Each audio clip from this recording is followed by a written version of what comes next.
Bonjour à tous, ici Anne, j'espère que vous allez à merveille. Aujourd'hui, je suis en compagnie de Camille, Salut, salut. que j'ai eu l'occasion de coacher pendant près un an et demi. Le but de l'appel d'aujourd'hui, c'est de parler du coaching, l'accompagnement, qu'est-ce que ça lui a apporté, également les différents challenges qu'on a Mm. pu avoir tous les deux, et également ce qu'il en a tiré. Mais avant ça, Camille, apparemment, tu as été typé INFP Apparemment, par il moi. semblerait. Il semblerait que tu es un INFP. On va vérifier ça, Camille. Est-ce que tu es bien J'adore INFP? la surprise. Tu aimes bien l'improvisation, Camille. Oui, bien sûr. Camille, ces questions, tu peux seulement répondre par oui ou par non. Est-ce que tu es prêt? Ouais, je déteste ça, mais vas-y, oui. Est-ce qu'il t'arrive souvent de procrastiner, Camille? Oui, Est-ce que tu chantes sous la douche?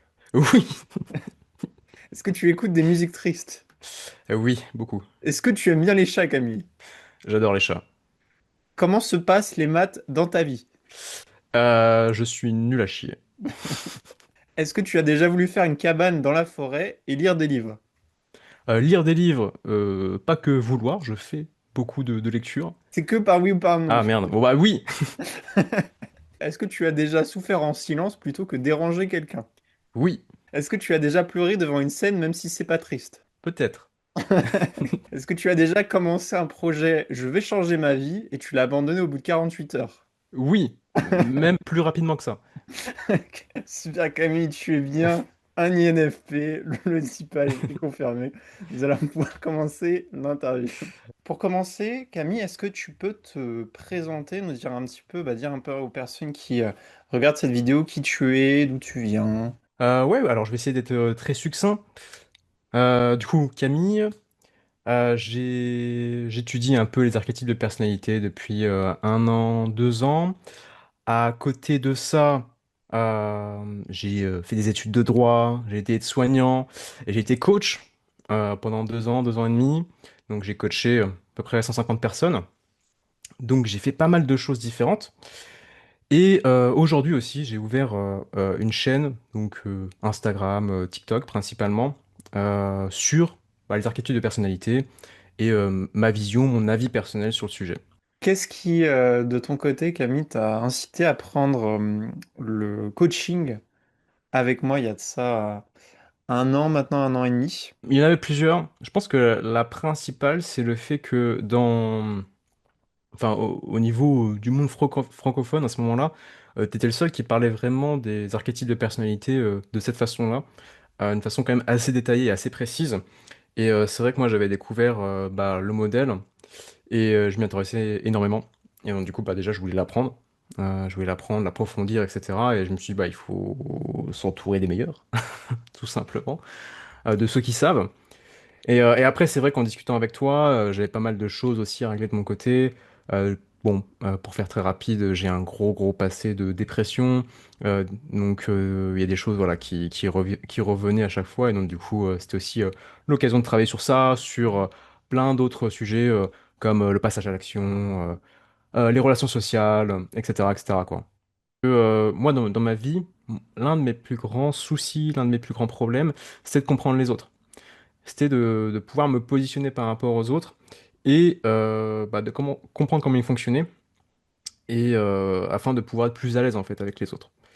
Et je pense que si c'était, enfin, c'est une façon pour moi de me rassurer en fait par rapport aux interactions sociales, c'est-à-dire d'avoir une sorte de carte qui cartographie un peu la psyché, la pensée, la façon d'agir des autres et qui me permet en fait d'anticiper et d'être plus au quotidien si tu veux dans une zone de confort par rapport à ça. C'est intéressant, c'est un truc qui revient chez pas mal de coachés. C'était quoi les blocages, les problèmes que tu avais? Je pense que de base, je suis extrêmement curieux et depuis plusieurs années, en fait, j'ai aussi appris à moins me focus sur moi-même et sur ma personne. Et donc, du coup, j'ai commencé à découvrir les autres, tu vois, vraiment partir à la découverte des autres. Et je pense que ça rentre aussi dans cette volonté.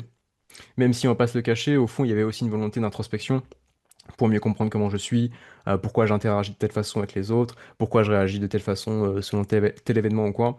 Et donc c'est un peu, comme dit, c'est un peu un ensemble qui a fait ça. Mais ouais, les blocages. Bah, je pense que très logiquement, c'est la vision qu'avaient les autres de moi, la pensée des autres potentiellement, et comment je peux me placer par rapport à ça, quoi. Dans tout ce qu'on a fait, toi, qu'est-ce qui t'a le plus aidé justement par rapport aux différents challenges que tu avais? Hmm, je pense que c'est principalement d'avoir un retour sur mes pensées. Hmm. Je pense que c'est ça principalement, plutôt qu'autre chose.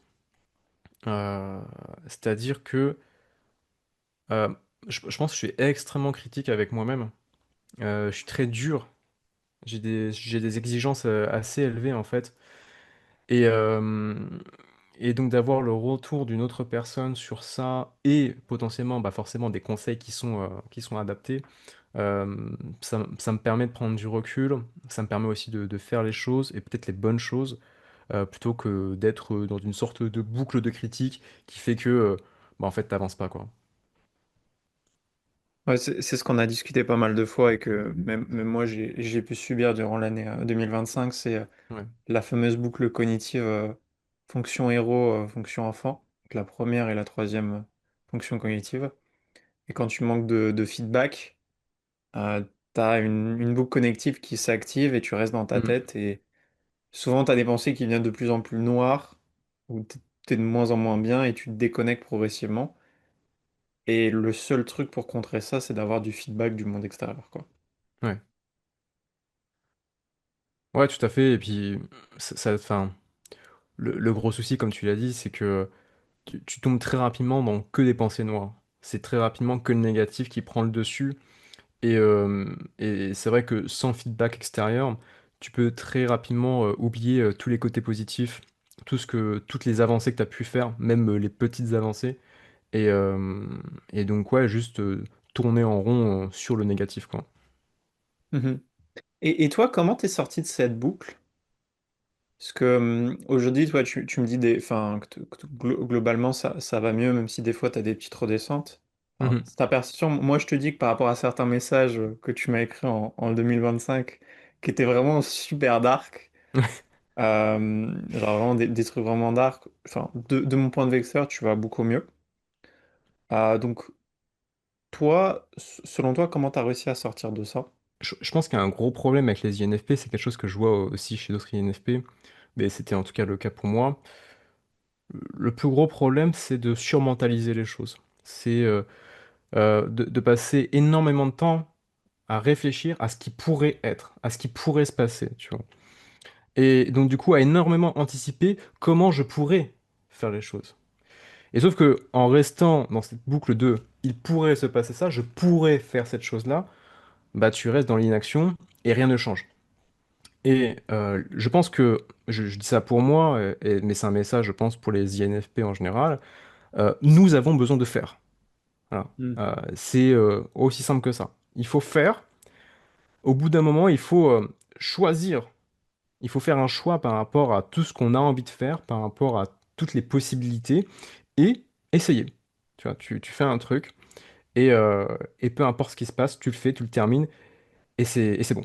Et à partir de ce moment-là, une fois que tu fais, peut-être qu'il va pas y avoir d'effet directement, tu vois. Mais peut-être que à force de faire des choses, au bout d'une semaine, 2 semaines, 3 semaines, il y a toute une accumulation de résultats qui va commencer à arriver, qui va commencer à prendre réalité. Et à ce moment-là, en fait, c'est en prenant conscience de cette réalité que tu peux gagner de l'estime de toi, en fait. Que tu peux te rendre compte que, oh, waouh, je suis sorti voilà, de ma paresse, je ne suis plus une larve, j'ai réalisé quelque chose. J'ai fait quelque chose, tu vois. Genre qui a de l'importance pour moi et peut-être aux yeux des autres. Et je pense que ça, c'est le point clé, en fait, pour pouvoir être plus heureux et aller mieux, je pense, en tant qu'INFP. Même si ça peut s'appliquer, à mon avis, pour aussi d'autres personnalités. Et toi, du coup, c'est quoi les trucs que tu as fait qui t'ont permis de sortir de ça? Bah, comme tu l'as dit tout à l'heure, la création de contenu, c'est un truc que j'essayais de faire. J'avais fait des tests et tout, mais que je voulais faire depuis un moment. Et à un moment donné, j'ai juste, en fait, je suis juste parti du principe que euh, je devais absolument faire la chose de la façon la plus brute possible. C'est-à-dire que j'ai pris mon téléphone, j'étais dans la rue, il n'y a pas la bonne luminosité, il n'y avait pas le bon son, on m'entendait respirer, etc. Je parlais pas forcément de façon fluide, mais j'ai juste fait une vidéo et je l'ai postée, tu vois. Euh, j'ai fait la chose que je voulais faire de la façon la plus brute possible et je l'ai fait directement quand j'ai ressenti l'envie de le faire, tu vois. C'est-à-dire que j'ai ressenti l'envie, 30 minutes après, j'étais en train de le faire. Je me suis pas dit, ok, je vais le faire peut-être demain, etc. Tu vois. Ça, c'est deux points super importants. Et donc, il y a ça. Et en général, peut-être, ça, c'est plus globalement par rapport à mon vécu dans ma vie, c'est m'orienter vers des choses qui ont du sens. Notamment, moi, je vois beaucoup d'INFP qui sont dans des énergies de désespoir assez développées. J'ai été une personne dans une énergie de désespoir assez profonde. Et à partir du moment où j'ai fait des choses qui ont du sens pour moi, bah, les choses ont commencé à changer dans ma vie, en fait. Je parlais Ouais, des INFP, et de la surmentalisation, je te rassure. C'est un problème qui touche tout le monde. Toutes les personnes que je coach ont ce problème de ne pas passer à l'action. Et tu disais que, tu vois, en étant prudent, que peut-être, maybe, je vais passer à l'action pendant une semaine, 2 semaines, 3 semaines, et je vais avoir des résultats. Mais ouais, dans 100% des cas, tu as des résultats. Alors, je connais personne qui a mis des actions en place, qui s'est bougé les fesses et qui a pas eu de résultats dans la vie. ouais. Parce que quand tu te bouges, tu te mets à l'action, tu as forcément des résultats. Que ce soit des résultats financiers, amoureux, ou que ce soit des petits résultats, des petites victoires qui t'amènent après à avoir des gros résultats, quoi. Je pense qu'en plus, le pire par rapport à ça, c'est toute l'anticipation qu'il y a par rapport au potentiel événement négatif, tu vois. Hmm. C'est, ah, il peut se passer ça, il peut se passer ça, il peut se passer ça, il peut se passer ça, tu vois. Et, et oui, c'est possible, encore que, bah, t'en es jamais sûr tant que c'est pas arrivé. Mais du coup, en fait, c'est comme si tu vivais par procuration un événement négatif qui pourrait arriver alors qu'il n'est pas arrivé. Mais c'est ça aussi le fait de le vivre, même si tu le vis, au moins, il est arrivé, tu sais qu'il a pris réalité, tu vois, et tu peux passer à autre chose, en fait. Hmm. Et par rapport à ça, par rapport au coaching, comment toi, ton état mental a évolué par rapport à ça et par rapport au fait d'anticiper les trucs négativement, quoi? Je vais prendre la création de contenu par exemple parce que c'est un point qui me bloquait beaucoup. Mais je pense qu'il y a des vidéos, tu vois, enfin, il y a des vidéos qui ont floppé, il y a des vidéos qui n'étaient pas terribles, et il y a des vidéos qui ont amené des critiques de la part de certaines personnes, tu vois. Mais je pense que le fait que ça soit arrivé, ça m'a permis de me forger. Tu vois, ça m'a permis de me dire, ok, il y a des gens qui sont pas d'accord, ok, il y a des gens qui aiment pas ce que je fais, il y a des gens qui trouvent que c'est débile les archétypes de personnalité, que je suis nul, tu vois. Et alors? Tu vois. Qu'est-ce que ça change?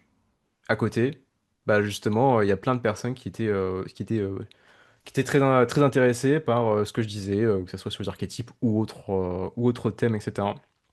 Et, euh, et donc du coup, en fait, le fait d'avoir vécu l'échec et la critique permet de, on pourrait dire, se vacciner un peu, tu vois, contre ça.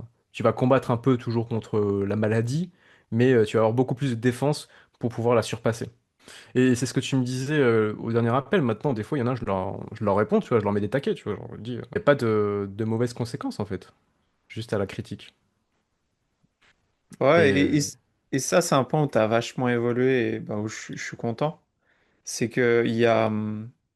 Enfin, je pense que les gens sur la vidéo verront, en fait, fondamentalement, t'es un mec sympa, tu vois. T'es un mec très cool, voire même encore plus cool que moi, tu vois. T'es un mec sympa. nice. Il y a de ça un an et demi, si quelqu'un t'aurait mis un commentaire négatif, un truc comme ça, je pense que t'aurais essayé, tu vois, de répondre ou de ne pas, ou ne pas répondre, tu vois. Mais maintenant, enfin, j'ai vu certains de tes commentaires où il y a des mecs qui écrivent des débilités et tu te dis, bah ouais, enfin, développe ou vraiment t'as écrit un truc con, tu vois. Mais c'est une question aussi, voilà, de fierté, de, de prendre la responsabilité, d'accepter qui on est et d'accepter notre individualité, tu vois, de pas en avoir honte de ce qu'on est et de qui on est, quoi. Déjà, comment évoluer un petit peu ton niveau en typage Ouais, par rapport au tout début et après on pourra parler de l'aspect monétiser une compétence. ok. Je pense qu'au tout début, j'étais perdu. Tu vois, en fait, il y a énormément d'informations. Mhm. C'est très compliqué. On est bien loin du MBTI de base qui simplifie énormément les choses, etc. Il y a plein de choses à prendre en compte. Et au début, c'est un peu la zizanie, tu vois, quand tu prends le modèle en main. et je pense que ce qui était smart dans le fait de prendre un accompagnement avec toi, c'est le fait que bah, toi, tu maîtrises le truc. Donc, du coup, on a pu se concentrer sur certains points au fur et à mesure, et surtout, tu as pu me guider sur la méthode que tu utilises. Donc, tu as pu me guider sur la façon dont toi, tu abordes des archétypes de personnalité. Donc, ce qui m'a donné, en fait, un premier pas pour avancer, où déjà, je savais que j'avançais dans le bon chemin. Tu vois, Mhm. je faisais pas fausse route. Et après, euh, vu que je sais pas faire les choses à moitié, je me suis plongé à fond dedans. Et après, moi-même, par rapport à ma propre sensibilité, par rapport à mes propres observations, ma propre compréhension, etc., j'ai aussi développé ma façon d'aborder le sujet, tu vois. Donc ça, c'est le premier point, ce qui fait que bah, au fur et à mesure, à force de récolter de l'information encore et encore et encore, j'ai commencé à devenir de plus en plus à l'aise avec les différentes notions, avec leur utilisation, avec leur manifestation aussi chez les autres. Et à ce moment-là, bah, c'est devenu de plus en plus clair Mhm. pour moi. Et si bien que aujourd'hui, j'arrive en interagissant avec d'autres personnes assez facilement à avoir déjà des bonnes idées de quel archétype ils sont. C'est-à-dire que j'ai un doute, au lieu d'en avoir un doute sur peut-être 10 12, j'ai un doute sur deux, tu vois. Tu m'as apporté pas mal de data qui étaient justes. En fait, je savais juste. Et donc, du coup, j'avais pas à douter Mhm. déjà par rapport à ça. Donc ça, c'était bien parce que je pouvais avancer beaucoup plus rapidement que d'essayer de raffiner en fait l'information au fur et à mesure. Ce que j'ai pu aussi avoir, c'est ton approche par rapport à ta façon de typer, tu vois. Comment tu types, comment tu vois les choses, typage visuel, des avis de ta part sur voilà, certaines personnes, tu disais ok, est-ce que c'est un ISTJ, est-ce que c'est une ENFP, etc. Tu me disais oui, non, on en discutait et tout, donc ça c'était vraiment cool.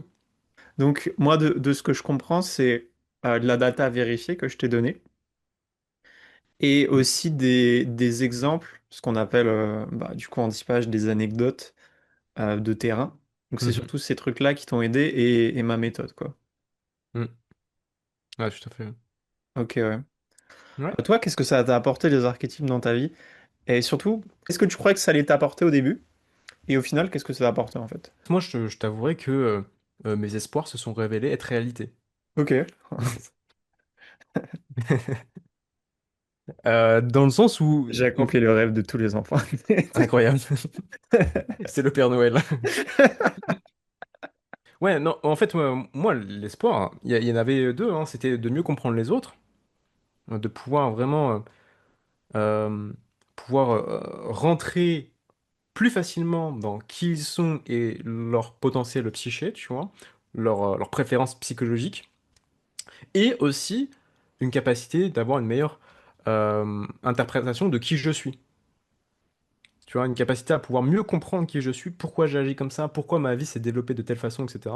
Ce qui est très drôle d'ailleurs, c'est que j'ai fait plein de choses dans ma vie qui m'ont fait avancer et que j'aurais pu savoir grâce aux archétypes de personnalité. Ça, c'était très marrant. Et ouais, en fait, ça m'a permis de mieux comprendre aussi les interactions dans les groupes, tu vois, les dynamiques sociales, en fait, les dynamiques entre différents types de personnalités, entre différentes personnes.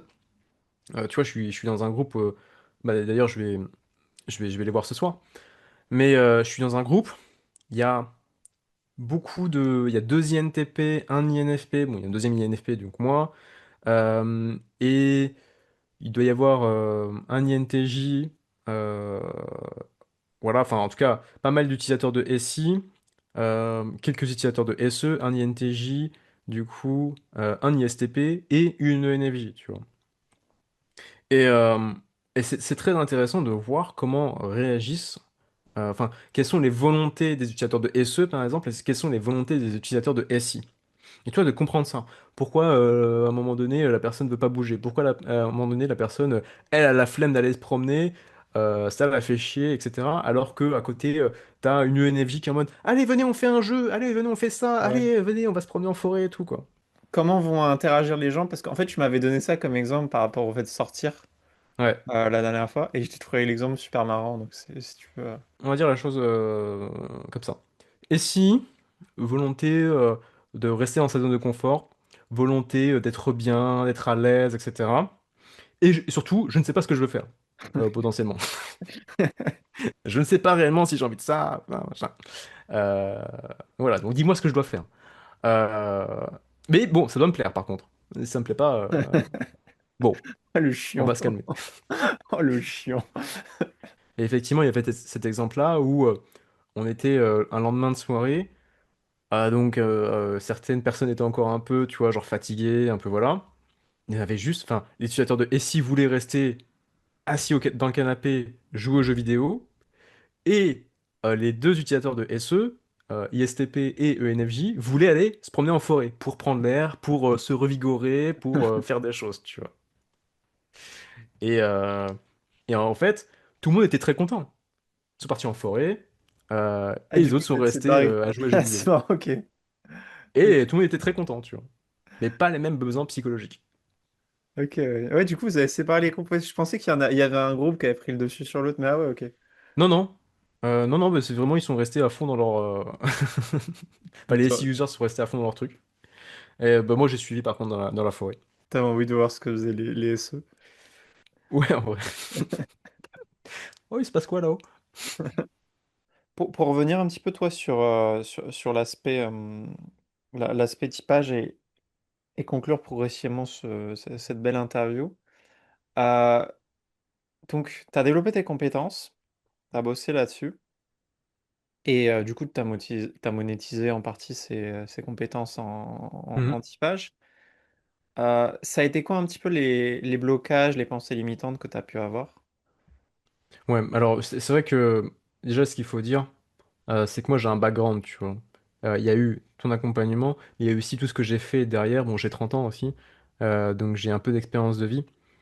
Et, euh, et tu vois, directement par rapport à l'entrepreneuriat, moi j'ai vécu l'entrepreneuriat déjà pendant 2 ans et demi, là.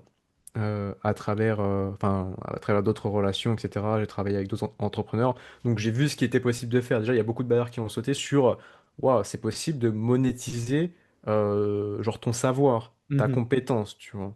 Et c'est possible que tu gagnes de l'argent, peut-être même parfois un peu beaucoup, tu vois, par rapport, entre guillemets, à ce qui est normal de gagner. Totalement, ouais. Mais parce que, en fait, t'as eu des années de travail où, bah, en quelques minutes, tu arrives à synthétiser ces années de travail et faire avancer les gens. Bref. Il est vrai que j'avais encore des barrières limitantes, notamment la légitimité. Est-ce que je suis légitime réellement à, comment dire, à donner, je sais pas moi, des conseils, à, à prendre quelqu'un en appel, à le typer? Est-ce que je vais réussir à le typer? Tu vois, genre, est-ce que je vais pas me tromper, etc. Enfin, il y a tous ces trucs, toutes ces peurs, en fait, qui sont encore aussi une peur de l'échec, une peur de mal faire les choses. Et surtout, euh, moi, je pense que c'est très lié aussi à, à ma valeur personnelle. C'est en mode, voilà, est-ce que je vais être à la hauteur, tu vois? Mhm. Est-ce que vraiment je vais être assez bon pour la personne? Parce que quand même, elle me paye, tu vois. Et, euh, et donc beaucoup d'anticipation négative par rapport à ça. Et puis, ça se débloque, en fait, une fois que tu fais. Euh, Encore une fois, quand je fais, tout n'est pas parfait. Et de toute façon, rien ne sera parfait, quoi. Enfin, il y aura toujours une marge de progression, il y aura toujours un moyen d'avancer. Mais par contre, les choses sont faites et je peux avoir un retour, je peux avoir une base sur laquelle travailler. Et surtout, il y a des choses qui prennent réalité, c'est-à-dire, oh tiens, il y a une personne qui a fait un appel avec moi, ok, qui a, qui m'a payé pour mes services, qui m'a payé pour mon savoir et mes capacités. Et cette personne, je l'ai aidée, Mhm. ok. J'ai eu un impact sur elle, tu vois, un impact positif. Et donc, à partir de là, c'est juste parce que j'ai pris le risque d'accepter que il fallait que ce risque existe. Et à partir de là, en fait, bah, je pense que c'est ce qui permet de casser des blocages. Peut-être pas directement, même si ça peut, mais au fur et à mesure, quoi. Des expériences positives, encore une fois, qui viennent s'amonceler les unes sur les autres et qui viennent créer de les preuves que, ah oui, je sers à quelque chose. Au bout d'un moment, je sais faire des trucs et c'est utile. Bon, moi, c'est surtout l'aspect anxiété que je connais, l'aspect dépression, je connais moins, tu vois. Mais de ce que j'observe des différents patterns, c'est que quand tu es vraiment au fond, tu es en mode je n'ai aucune valeur et je n'ai rien à Mhm. transmettre au monde. Mhm. Que je suis un boulet pour la société. Et du coup, quand vraiment tu pousses à sortir de ta zone de confort et à faire des trucs, ah bah comme tu as pu le faire, tu vois, et je trouve ça trop cool que du coup, t'aies pu apprendre le typage et qu'après qu'on ait pu monétiser tout ça. Et il y a vraiment ce truc où quand à un moment tu commences à dépasser, faire le truc réellement, c'est là où vraiment tu sens que t'apportes à la personne en fait. Tu vois, tu t'es sorti de ta zone de confort, la personne elle t'a payé un certain prix pour connaître sa personnalité et tu lui apportes des conseils, elle te remercie, elle est contente pour ça. Tu vois. Si elle t'a donné de l'argent, elle est contente. Ça Hmm, tu sais, il y a une partie de ton cerveau, c'est en mode what the fuck, mais en fait c'est juste que tu lui as apporté de la valeur en fait et hmm. bah c'est là où, enfin, ce qui permet progressivement de sortir des états un peu dark quoi. Je terminerai sur ça. Euh, pour quitter le désespoir, ce que je disais tout à l'heure, faut trouver du sens. Et le gros problème, quand il n'y a pas de sens, c'est qu'on est beaucoup trop concentré sur soi-même, beaucoup trop concentré sur ses propres émotions, sur sa propre vie et sur ses propres problèmes. À partir du moment où tu te concentres sur les autres, que tu commences à faire des choses pour les autres, beaucoup de choses prennent du sens. Euh, pas besoin de faire ça, hein, de monétiser une compétence, etc. Tu peux aller à la Croix-Rouge, faire du secourisme, faire de la distribution je sais pas moi, de vêtements, des maraudes, etc. Euh, il y aura plein d'effets secondaires liés à ça, mais l'effet principal, ça va être, ok, j'ai un impact sur la vie des autres gens, j'ai un impact réel, et ça a du sens pour moi, et ça me donne de la valeur, tu vois. Et je terminerai par ça, il faut moins se concentrer sur soi-même, plus se concentrer sur les autres. J'ai vraiment observé le fait, tu vois, quand t'as créé, t'as commencé un peu à parler avec ton cœur, tu vois. Ouais, Et comment ça t'a aidé à aller mieux, quoi. il y a beaucoup de choses qu'on va avoir en soi, tu vois. On va accumuler énormément d'énergie, énormément de pensées, de situations en nous, et tout ça, ça bouillonne. Tout ça, ça tourne au fond de soi et ça trouve pas de sortie. Tu vois, ça reste à l'intérieur. Notamment si tu parles pas à d'autres personnes, notamment si tu es isolé, notamment si t'as pas de psy ou de coach ou quoi, etc. Tu vois. Et pour pouvoir être plus apaisé et potentiellement avancer vers une version de soi où on est plus heureux, bah il y a cette nécessité effectivement d'exprimer les choses à travers, comme tu as dit, la créativité. Donc ça peut être la création de vidéos, le dessin ou je ne sais quoi, tu vois. Euh, mais le fait d'exprimer ces énergies-là, ça les fait sortir et ça te permet en fait de pouvoir, comment je dirais ça, pouvoir faire la paix avec elles, tu vois. De dire, ok, j'ai parlé de ça, tu vois. J'ai parlé de cette pensée-là qui me tournait dans la tête depuis un petit moment. On a fait un point. C'est bon. Elle est là. Si en fait je veux y revenir, bah, je peux regarder de la vidéo, tu vois. Mais elle a plus besoin d'être entièrement là avec moi. Et je peux passer à d'autres pensées, à autre chose, quoi. Et, euh, et je vois ça, tu vois, au final, mes vidéos, notamment les premières, les 20 30 premières, c'était clairement ça. C'était, ok, je poste un truc, je poste une pensée, et ça quitte mon corps, Ouais. ça quitte mon cœur, mon cerveau, et, euh, et je me sens plus léger après. Bah Ok, écoute, merci à toi, Yann, aussi, pour tout ça, et puis ouais, c'était un plaisir en tout cas hein, de me faire accompagner par toi. super. Bah, t'étais un excellent coaché. Espérons revoir des coachés comme toi. On avance chacun à son rythme. Mm. On a eu l'occasion d'être au début dans une relation de coach à coacher et progressivement, je pense, devenir amis. Ouais, carrément. Et d'avoir une proximité qui nous a réunis, qui est les archétypes. Ouais, Donc, merci à toi, Camille, un plaisir. de m'avoir fait confiance, tout simplement. Et sache que je suis vachement fier de toi, mec, ce Merci. que tu as fait. Et je suis content de t'avoir transmis, je vais dire, le flambeau des archétypes. Mais je t'ai filé le second, je t'ai filé le second flambeau pour qu'on soit deux en plus, des personnes comme Charline, qui a eu l'occasion de parler un petit peu des archétypes en France. Mm. Et avant, on avait Charlie et Arnaud. Je suis content de t'avoir transmis ce truc et que toi aussi t'en parles de ton côté à ta manière. Parce Ouais. qu'on a des personnalités qui sont complètement opposés. On est les Tu super es, égaux.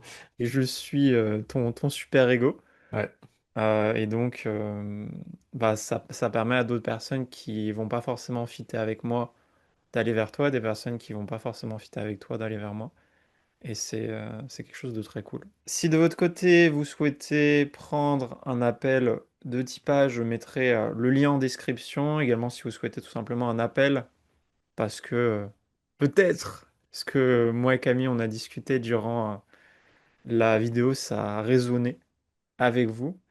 Bah, sachez que vous pouvez également prendre un appel en bas dans la description. Je mettrai tous les liens, le mail, le Instagram. Si vous avez également bah, raisonné avec ce que Camille a pu à discuter dans la vidéo, je mettrai son lien Instagram ou son YouTube. Voilà le lien qui vaudra pour que vous puissiez avoir aussi un petit peu sa vision des archétypes, parce que ça fait du bien d'avoir de la nouveauté. Merci à toi, Camille, et moi je vous dis à la prochaine. Ciao, ciao. Bon, bonus après vidéo, Camille. Yes. On verra si on le mettra. J'ai des mèmes à propos des Ok. INFP. Incroyable. Il y a des chats. Et la question, c'est à quel point ça te parle à chaque fois sur 10 ou si tu veux faire un commentaire. S'il y a des Donc, chats, c'est bon. il n'y a pas d'harmonie dans l'univers. La seule constance de l'univers est la souffrance. Une minute après, OMG, un chat. Donc je te le montre à toi. Alors, attends. On voit. Yes. Bah écoute, je suis en train de marcher dans la rue, à fond dans mes pensées, en mode peut-être giga désespoir ou pas. Et d'un coup, oh putain, il y a un chat! Ça t'est déjà arrivé vraiment? Ouais, bah c'est tout le temps. Tout le C'est temps, ouais, c'est tout le ok. temps comme ça. En plus, c'est marrant parce que sur le même, l'INFP, tu sais, il est accroupi. Ouais, ouais. Et moi, je suis toujours comme ça, je suis en mode, eh bien, viens. Pss, pss, Ah, pss, pss. sérieux, tu fais comme ça? Ah ouais, moi je leur parle. Oui, mais je comprends que tu leur parles, mais ok. Et je leur parle, j'essaie d'interagir avec eux. Enfin, imagine un INFP en quête, tu vois, genre il va d'un point A à un point B, et puis d'un coup il y a l'imprévu, et je reste là 5 minutes à regarder le chat. Ok. Tu restes vraiment 5 minutes ou c'est Non, non, mais vraiment. vraiment 5 minutes? Ah ouais, ok. Non, non, vraiment, hein, enfin, et même plus des fois, enfin, genre, Ah ouais? Ah, le truc de ouf. bah si le chat il est câlin et tout, bah s'il dit pas bonjour, bon, j'ai pas l'embêter, tu vois, mais genre je le regarde et tout, j'essaie de l'attirer, mais sinon, ouais. Bon, bah merci à toi, Camille. Moi, je vous dis Yes, merci Yann. à la prochaine. Ciao, ciao.